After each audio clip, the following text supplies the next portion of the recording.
Dr. Daniel Gottesman. He's a resident in McGill University.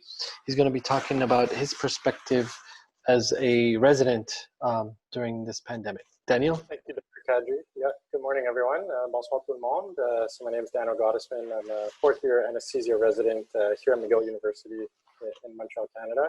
And we'll be shifting gears a little bit just to present a little bit on the medical education resident perspective during these unprecedented times. So just to give a little bit of context, we're in Quebec, which is the province that's hit the most right now with COVID positive cases. The McGill University Health Center, we have 6 teaching sites, and we have close to 1,200 residents and fellows across all the programs. Specific to anesthesiology, it's a 5-year program here in Canada, and we have 30 residents across the different years. And so the first thing I'll say is that there are really no easy answers when it comes to this, how to approach, it's really, we're dealing with unprecedented times, and I don't think there are any guidelines or best practices about how to go about medical education in a pandemic. And I think it has to be individualized to the different departments, to the different residents, and the reality and the context in which you're practicing.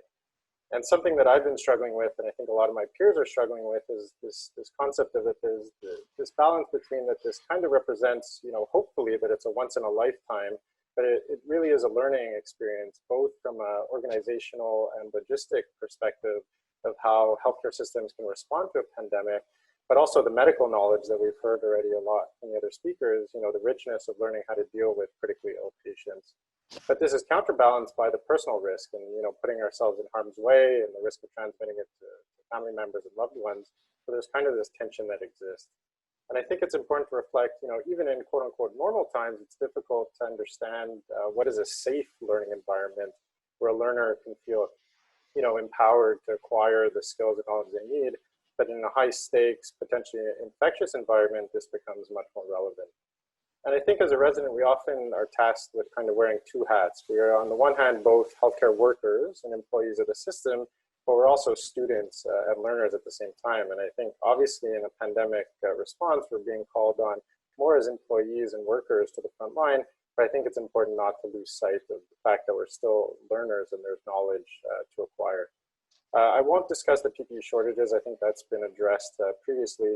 The redeployment measures, that's something that is a major source of anxiety for all our residents here. So because the manpower needs have been so great, they're about 5 to 6-fold normal in terms of staffing the COVID ICUs, the COVID wards, and all the other medical wards.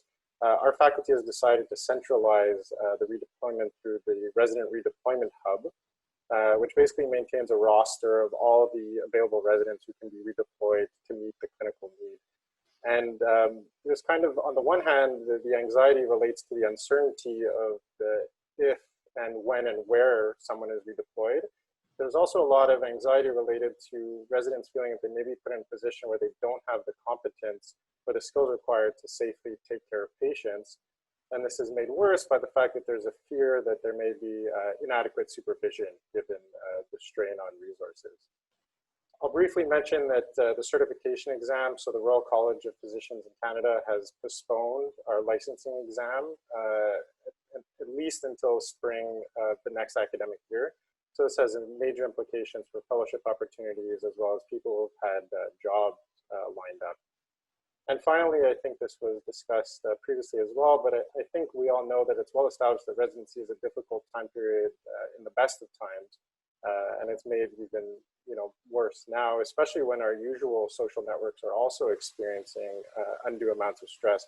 So I think as departments and faculties and even individual staff members kind of in the mentor role, I think there should be an emphasis and an investment on wellness and psychosocial support.